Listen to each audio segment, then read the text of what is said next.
Our final topic for acids and bases is how they react in a more one-sided reaction.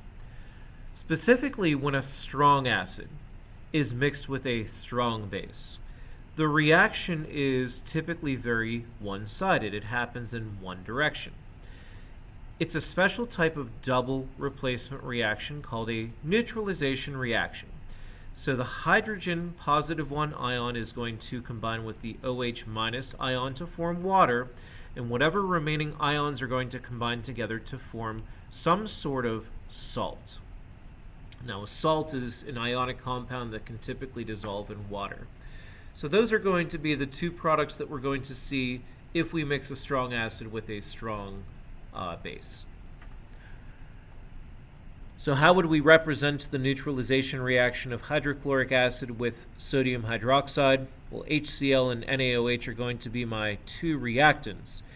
The hydrogen from the acid is going to react with the OH minus to form water. Sodium plus 1 is going to combine with Cl minus 1 to form NaCl, and it's going to form these two products as a double replacement reaction. This is another practice problem, and I think this would be a good opportunity for you to try this yourself. So try to write your two reactants and try to predict the two products that are going to form if we know that this is going to be a neutralization reaction. Pause the video, and then when you're ready to see the solution, you can hit play when you've completed the problem.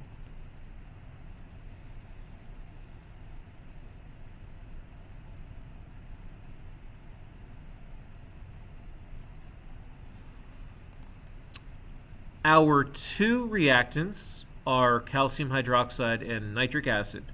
Water is always going to show up on the product side.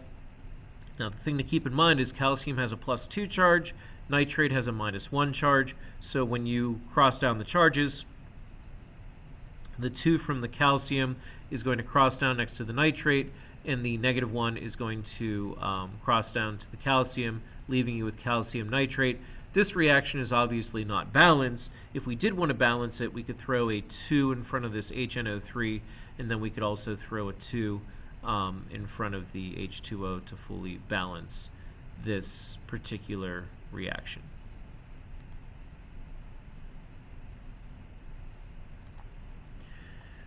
When we're observing neutralization reactions, we typically do so by using some sort of an indicator. An indicator is a substance that simply just changes color at specific pH ranges. Indicators are usually a very useful tool to use to observe when neutralization is taking place. For strong acids and strong bases, the neutralization occurs and the substance then has a pH of 7 because you have salt water left over at the end of that neutralization. So typically some very useful indicators that we use to show neutralization are bromothymol blue, phenol red. These substances change color around 7. If we have other types of neutralizations that occur at different pH ranges, we can use other types of indicators, but that would be another topic for another day for weak acids and weak bases and how they interact with neutralization reactions. Litmus paper is another way that we can very quickly determine whether something is acidic or basic at the end of a neutralization reaction. Litmus paper will always turn red in acidic solution, and it will always turn blue in basic solution, and that's why we use the red color usually for acids, and blue is usually used for bases. A pH probe is a digital device that we can use to measure what the exact pH of something is. And then we can also use colorized pH paper, which will turn a spectrum of colors if we need to test the exact pH of a solution. pH paper is obviously less expensive than using a digital pH probe to measure relative pHs. Neutralization reactions follow the same rules for stoichiometry as what we learned earlier this year. I can see that this is a neutralization reaction. It's balanced already. Everything has a coefficient of a 1.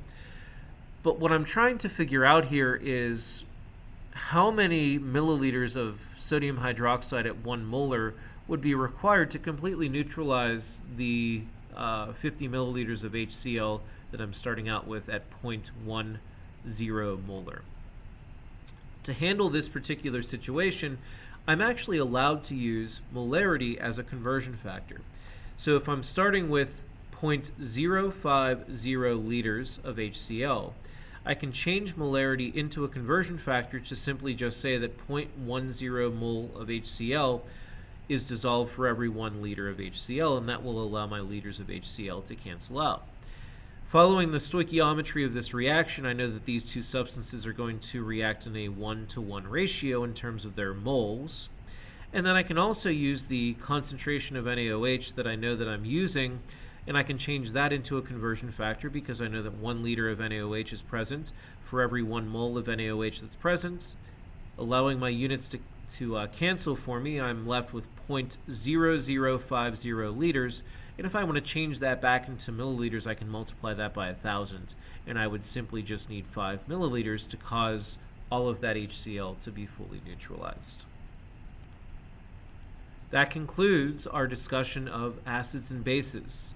So that will wrap up everything that we need to know involving neutralization reactions, and now we should have all of the tools necessary to be successful with acids and bases.